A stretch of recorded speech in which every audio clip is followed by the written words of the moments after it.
kita ngumpulkan masyarakat usul apa, ada keluhan apa, kita dengarkan, kemudian kita bawa ke persidangan di DPRD, kemudian kita putuskan anggaran. Sehingga dalam pembahasan DPRD kemarin kita ingin dihitung yang real saja sesuai dengan kemampuan pencapaian daerah Kabupaten Jepara, sehingga itu tidak akan memberikan harapan palsu kepada masyarakat bahwa jangan sampai anggaran gaji lebih tinggi daripada anggaran yang bisa dirasakan oleh masyarakat. Jackpot Tribun Podcast.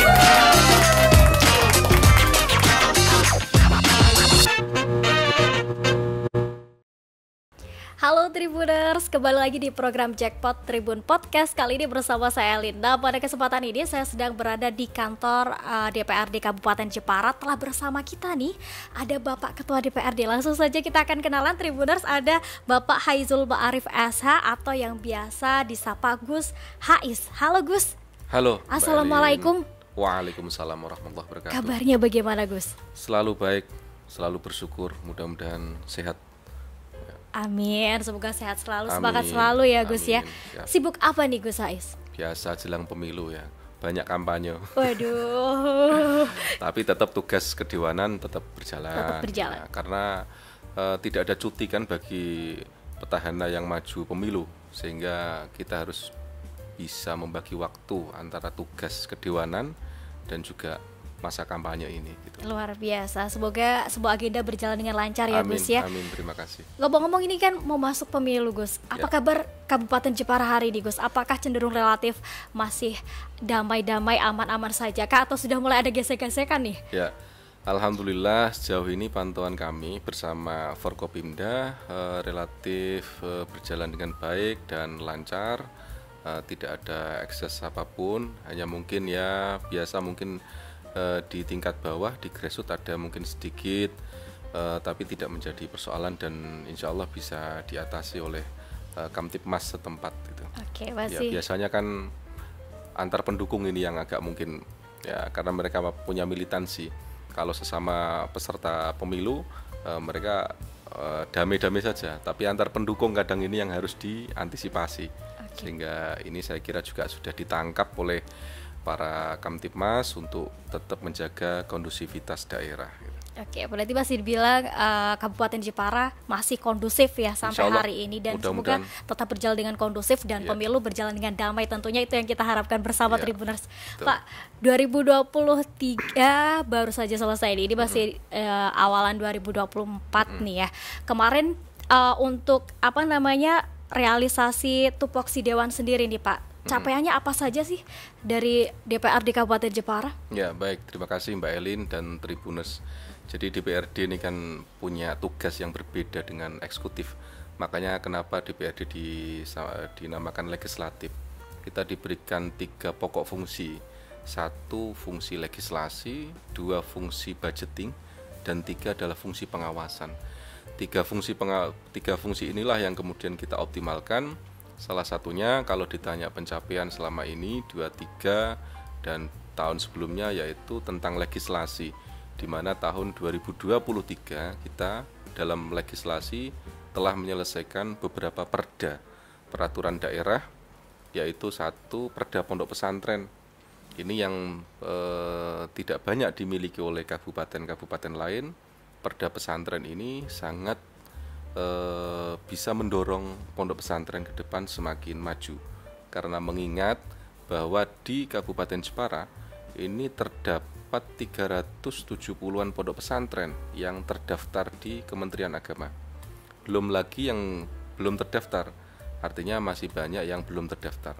Nah, ini sehingga kami ingin perda pesantren ini mudah-mudahan bisa bermanfaat untuk pondok pesantren yang ada di Kabupaten Jepara.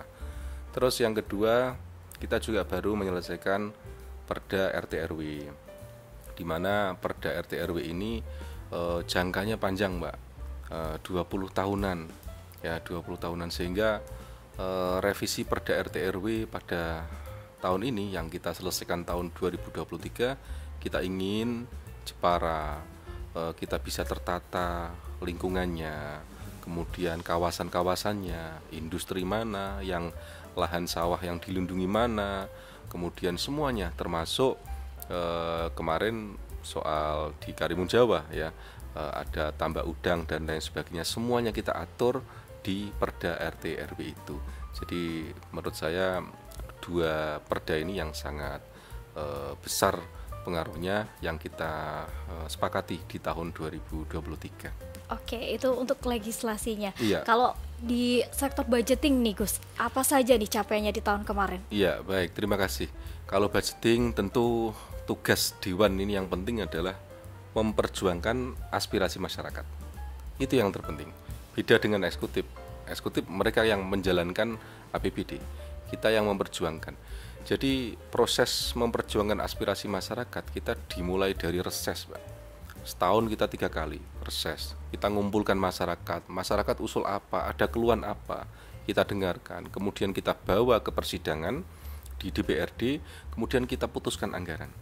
Dan anggaran itu banyak sekali yang alhamdulillah kita bisa bantu kepada masyarakat, baik di sektor kesehatan, pendidikan, kemudian banyak hal, termasuk saya sendiri sampai saat ini sudah mungkin kurang lebih 30 tempat ibadah yang saya bantu di wilayah kami. Kurang lebih ada 30 tempat ibadah, terus kurang lebih ada 20 lembaga pendidikan yang sudah kita bantu hibah, dan kurang lebih ada 50 desa yang sudah kita bantu pendanaan untuk membantu pembangunan infrastruktur di desa-desa yang khususnya yang ada di konstituen kami, yaitu di wilayah Mayong, Nalumsari, dan Wolahan. Gitu, Pak. Itu soal budgeting, dan tentu semua kebijakan keuangan anggaran yang ada di Jepara yang setiap tahunnya kurang lebih di angka 2,4 triliun. Ini semua adalah fungsi budgeting kami, karena tidak bisa bupati membuat keputusan sendiri. Betul. Tanpa DPRD. Nah, inilah yang kemudian ada pembahasan di internal DPRD. Gitu. Baik. Tadi budgeting sudah, legislasi sudah. Kalau bidang pengawasan nih, seperti apa Gus? Boleh diceritakan ke Tribuners? Ya, pengawasan banyak ya. Pengawasan kami adalah termasuk bagaimana, sejauh mana eksekutif menjalankan APBD, menjalankan perda yang sudah kita sahkan bersama. Bukan hanya soal infrastruktur saja, tapi soal manajemen tata kelola pemerintahan, kemudian soal kebijakan, dan banyak hal. Dan setiap minggu, Mbak Elin, setiap minggu kami ini DPRD terdiri dari 4 komisi. Komisi A membidangi tentang pendapatan dan pemerintahan. Komisi B membidangi tentang ekonomi dan pertanian. Komisi C tentang kesehatan, pendidikan. Dan Komisi D tentang infrastruktur, infrastruktur di Kabupaten Jepara. Nah, saya khususnya ketua dan pimpinan dibantu oleh 4 komisi itu. Setiap minggu 4 komisi ini memang kami tugaskan. Kebetulan memang surat tugas semua ada di saya. Jadi saya tugaskan untuk memaksimalkan fungsi pengawasannya. Keliling ke se-Kabupaten Jepara. Termasuk hari ini 4 komisi semua jalan. Ada yang ke pasar, ada yang ke cek jembatan, jalan, ada yang ke tempat wisata, macam-macam sesuai dengan bidangnya masing-masing. Kami ingin mereka monitoring, hadir di wilayah-wilayah itu, memastikan bahwa semua berjalan dengan baik. Kalau memang ada hal yang perlu dievaluasi, nah inilah pentingnya DPR untuk hadir ke sana. Nah, ini tentu kalau ditanya soal fungsi pengawasan, bayangkan ya, kalau tidak ada pengawasan dari DPRD, apa jadinya kebijakan yang diambil oleh pemerintah daerah? Maka akan semakin tidak ada kontrol. Jadi menurut saya pembangunan yang baik adalah karena adanya fungsi kontrol yang baik. Jadi inilah yang ingin kita optimalkan. Baik, adanya fungsi kontrol yang baik. Tapi gue selama menjalankan tupoksinya sebagai pengawasan nih untuk mengawasi semua kebijakan yang dilakukan oleh pemerintah. Apakah dalam menjalankan itu ada ditemukan yang tidak berjalan sesuai dengan seharusnya, atau menemukan temuan-temuan lain seperti itu Gus, atau semuanya berjalan dengan lancar dan sesuai seperti apa Gus? Banyak hal yang kita temukan selama ini. Contoh kalau infrastruktur, ada yang kita temukan mungkin yang kurang sesuai dengan spesifikasi, contohnya itu di wilayah Komisi D. Nah itu akhirnya kemudian kita tindak lanjuti dengan rapat kerja dengan OPD terkait agar ini dibenahi, contohnya seperti itu. Termasuk tentang manajemen ASN ya, selama ini kita kemudian bisa hadir dan kemudian bisa mengontrol ya, agar manajemen ASN di lingkungan pemerintah Kabupaten Jepara ini juga bisa berjalan dengan baik, memastikan sesuai job dan sesuai dengan kualifikasi daripada para ASN itu yang ada di Kabupaten Jepara. Dan tentu banyak hal ya, karena fungsi pengawasan ini sangat luas dan tugas fungsi pengawasan tidak hanya DPRD, tapi semua masyarakat Kabupaten Jepara bisa bersama-sama untuk bisa memberikan masukan tentang pengawasan kebijakan di Kabupaten Jepara. Oke. Berarti ya kerjasama antara DPRD, masyarakat juga bisa turut mengawasi kebijakan-kebijakan dilakukan oleh pemerintah, bisa dibilang seperti itu ya Gus ya. Baik, kemudian nih Gus, kalau terkait dengan APBD 2024, pengalokasiannya seperti apa nih untuk Kabupaten Jepara? Ya, baik, sesuai tema bahwa APBD 24 adalah ketahanan sosial dan ekonomi ya, kita fokus ke sana. Bukan proyeksi lagi ya, kemarin sudah kita sahkan bahwa nilai APBD tahun 2024 sekitar 2,3 triliun. Ini turun dari tahun sebelumnya, tahun 2023 sekitar 2,5 triliun. Turun memang banyak sekali, sekitar 200 miliar. Ini kenapa? Karena ada pencapaian PAD yang kurang maksimal, sehingga kita evaluasi di tahun 2024 ini. Contohnya PAD tentang minerba kemarin yang kita proyeksikan sekitar 50 miliar tidak mencapai hasil. Kemudian PAD lain banyak yang kurang memenuhi target, sehingga kita ingin kemarin memberikan masukan kepada pemerintah kabupaten, rencanakan PAD dan APBD yang real saja.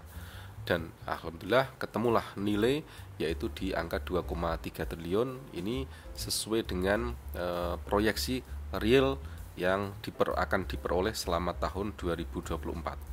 Karena kalau tidak real ini juga akan membahayakan bagi masyarakat. Akhirnya isinya PHP saja. Ya, isinya PHP. Kenapa saya begitu? APBD sudah disahkan, uangnya nggak ada contohnya. Dan ini terjadi di beberapa kabupaten. Nah, kita jangan sampai seperti itu. Kita pengen yang real saja, sehingga insya Allah nilai itu sesuai dengan kemampuan keuangan daerah Kabupaten Jepara. Gitu Pak. Oke Gus, kalau terkait dengan APBD 2024 Kabupaten Jepara sendiri Pak, alokasiannya seperti apa nih? Ya, terima kasih. Proses perencanaan APBD ini sangat panjang Mbak. 1 tahun sebelumnya sudah direncanakan, mulai daripada reses DPRD. Kalau pemerintah kabupaten itu ada musrenbang, musyawarah rencana pembangunan. Kalau DPRD itu ada reses. Itu direncanakan sudah tahun 2023 kemarin, sampai penyusunan RKPD, KUA, PPAS, sampai draft APBD. Nah, APBD yang kita sahkan tahun 2024 kurang lebih di angka 2,5 triliun. Ini lumayan ada penurunan ya dari tahun sebelumnya, di mana tahun 2023 sekitar 2,6. Kenapa turun? Karena ada beberapa PAD yang tidak terpenuhi, tidak memenuhi target, seperti PAD minerba yang direncanakan kurang lebih 50 miliar tapi tidak tercapai, dan PAD yang lain. Sehingga dalam pembahasan DPRD kemarin kita ingin dihitung yang real saja sesuai dengan kemampuan pencapaian daerah Kabupaten Jepara, sehingga itu tidak akan memberikan harapan palsu kepada masyarakat. Karena saya melihat di beberapa kabupaten ini terjadi juga Mbak. Jadi APBD sudah disahkan, tapi ternyata sampai akhir tahun kemarin 31 Desember beberapa proyek pembangunan tidak bisa dibayarkan contohnya. Itu kenapa? Karena kas daerahnya tidak ada. Draftnya perencanaan terlalu tinggi. Nah, kita tidak ingin hal seperti itu, dan alhamdulillah angka itu angka yang realistis. Termasuk di tahun 2023 sudah penyerapan juga sudah maksimal gitu. Oke, bisa dibilang penyerapan sudah cukup maksimal di 2023. Ya. Kemudian di 2024 ini ada penurunan sedikit ya Gus ya. Tadi disebutkan ada di angka 2, sekian triliun rupiah itu. Pengalokasiannya sendiri adakah untuk kategori baru nih Gus di tahun 2024 ini? Ya, baik, terima kasih. Kategori baru karena kita menghadapi tahun pemilu ya. Tahun pemilu kita sediakan untuk dana pilkada. Dan sudah kita buat ini Mbak, nyicil ya, cadangan pilkada itu sudah 3 tahun yang lalu. Ini juga sesuai dengan keputusan peraturan daerah Kabupaten Jepara yang disahkan oleh DPRD. Jadi kurang lebihnya ada sekitar 58 miliar dari 80 miliar yang diajukan oleh KPU. Kemudian kita sisir semua, kita efisiensi, ketemulah angka kurang lebih di angka 58-an miliar itu. Nah, itu untuk pilkada yang akan diselenggarakan kurang lebih sekitar bulan November ya, September, Oktober, November itu tahun 2024. Kalau pemilu ini kan dana pusat semuanya, sehingga anggaran itu memang yang harus disediakan oleh pemerintah daerah Kabupaten Jepara. Dan DPRD komitmen, termasuk kemarin akhir 2023 Bupati mengajukan kepada DPRD untuk ada perubahan perda tentang anggaran pilkada agar bisa dicairkan mulai tahun 2023. Sudah kita kemarin rubah juga karena tahapan pemilu, tahapan pilkada ini sudah dimulai sejak kemarin akhir 2023. Jadi ini bentuk komitmen kami. Anggaran yang besar itu kami harapkan partisipasi aktif dari semua masyarakat. Karena nggak ada artinya uang yang nilai tinggi itu sementara partisipasi masyarakat kurang. Kita juga ingin mengajak kepada anak-anak muda jangan sampai apatis terhadap pemilu, kita gunakan hak sebaik-baiknya. Dengan itu mudah-mudahan kita bisa mendapatkan pemimpin atau juga wakil rakyat yang amanah. Amin. Itu yang kita harapkan bersama ya Gus ya, mendapatkan pemimpin yang adil, yang amanah gitu. Tapi ada yang ingin saya tanyakan juga nih Gus terkait APBD untuk tahun 2024 ini, terbesar pengalokasiannya sektor apa nih Gus kalau boleh tahu Gus, Kabupaten Jepara? Pendidikan. Kenapa pendidikan? Bisa dijelaskan ke Tribuners? Ya, pendidikan itu meskipun di undang-undang itu kan harus tercapai 20%-an ya. Tapi di Kabupaten Jepara ini lebih dari 20%, totalnya hampir 30%. Totalnya kurang lebih di angka 600-700 miliar sendiri itu untuk pendidikan. Ini angka yang paling tinggi. Kalau kemudian di paling tertinggi lagi itu untuk yang kegiatan sektornya. Tapi kalau untuk globalnya yang tertinggi itu untuk gaji pegawai, Pak. Untuk gaji pegawai ASN itu mencapai kurang lebih 1 triliun sendiri.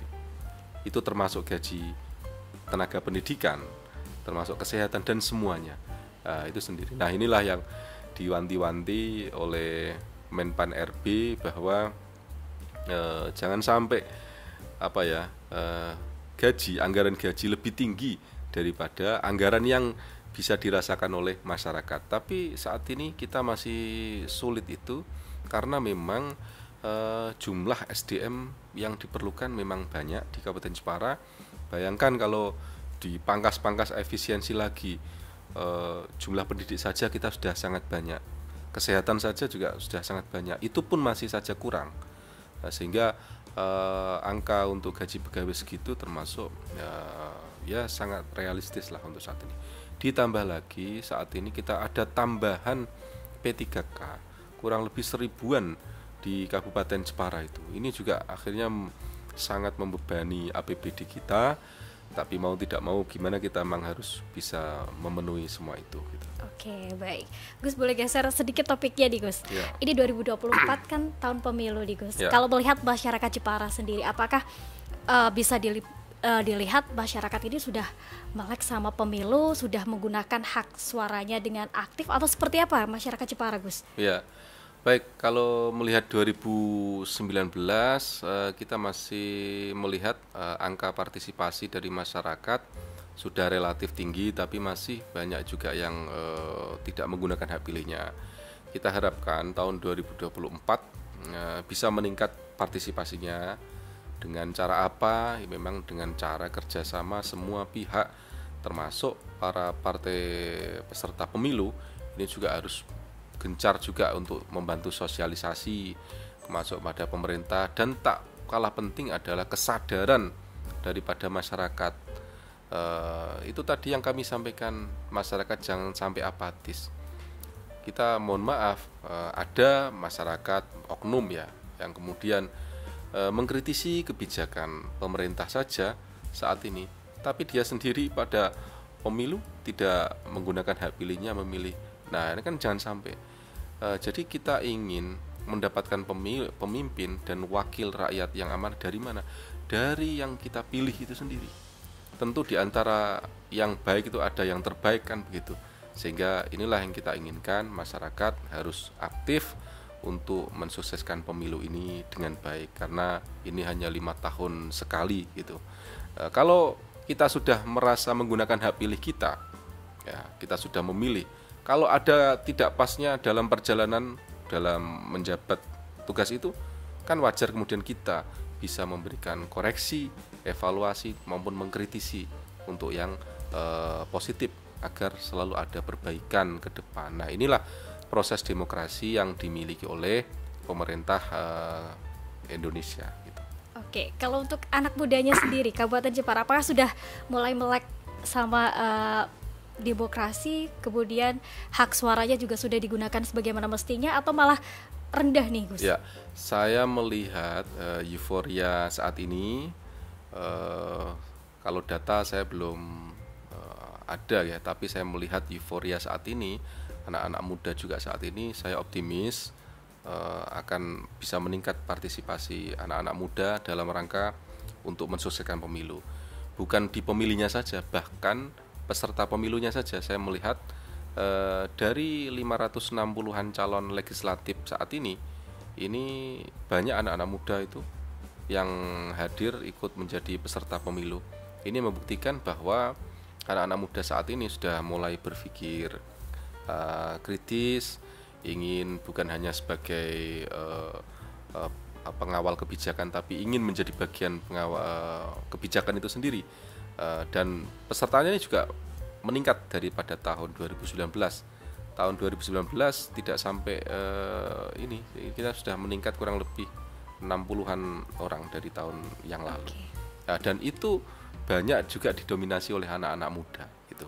Oke, berarti untuk kontestasi 2024 ini pemilu banyak anak muda yang berpartisipasi, nggak cuma menggunakan hak suara tapi juga berpartisipasi untuk mewakili suara rakyat ini ya, bisa dibilang seperti itu, Gus. Iya, betul. Dan tahun 2019 sendiri ini jumlah anak muda yang ikut di Pileg sudah sangat tinggi, dan sekitar 20% ini anak-anak baru dan orang-orang muda semua yang berhasil menduduki di kursi DPRD. Ini kemudian mungkin itu dari dulu itu kemudian memberikan inspirasi ya, penyemangat bagi anak-anak muda, sehingga ini meningkat di tahun 2024 itu. Dan saya sangat menyambut baik itu kalau anak-anak muda, saya yakin lebih positif, lebih aktif ya, lebih kritis untuk mengawal kebijakan dan kesejahteraan masyarakat Jepara. Oke, baik. Gus Ais kan nanti di kontestasi pemilu 2024 maju lagi nih. Visi apa yang akan dibawa nih nantinya nih? Ya, baik, terima kasih. Visi saya simpel saja, Mbak. Aspiratif gitu aja. Aspiratif ini mengandung makna yang luas dan memang sesuai dengan tugas DPRD. Bagaimana DPRD itu bisa memperjuangkan aspirasi masyarakat. Jadi dengan itu kita ingin banyak membantu para masyarakat, khususnya di wilayah kami, Mayong, Nalomsari, dan Wolahan. Saya menyadari betul dalam satu periode masih banyak tugas PR yang harus kita teruskan, kita perjuangkan di tahun berikutnya. Sehingga saya insya Allah ya mohon doa restunya juga akan maju lagi di Pileg 2024 dalam rangka untuk terus mengawal dan memperjuangkan aspirasi masyarakat di wilayah kami gitu. Oke, terakhir Gus, pesan apa yang disampaikan ke Tribuners, apalagi nih pemilu sebentar lagi, boleh disampaikan? Ya, baik para Tribuners yang berbahagia, yang saya banggakan, pemilu sebentar lagi, jangan lupa 14 Februari nanti gunakan hak pilih kita sebaiknya. Datang ke TPS, coblos sesuai dengan hati nurani Anda. Jangan abaikan kesempatan yang baik ini karena kita ingin memilih pemimpin dan wakil rakyat yang amanah selama 5 tahun ke depan. Dengan kita aktif, partisipasi aktif, kita berharap mudah-mudahan mendapatkan pemimpin dan wakil rakyat yang baik, yang mampu mensejahterakan Kabupaten Jepara dan menjadikan Jepara semakin maju. Terima kasih. Baik, terima kasih. Jangan lupa Tribuners, tanggal 14 Februari 2024 gunakan hak pilih suara Anda, pilih pemimpin yang sesuai hati nurani, dan tentu kita harapkan bersama pemimpin yang memimpin kita bersama nantinya amanah, jujur, kemudian bisa menjadi pemimpin yang terbaik. Seperti itu ya Gus ya. Terima kasih Gus Yahya atas waktunya. Semoga lancar semua agendanya, sukses selalu dan sehat selalu. Amin ya rabbal alamin. Terima kasih sekali lagi. Dan Tribuners, itu tadi obrolan kita dengan Gus Hais, Ketua DPRD Kabupaten Jepara. Terima kasih sudah menyaksikan Jackpot edisi kali ini. Saya Elin pamit undur diri dan sampai jumpa. Jackpot Tribun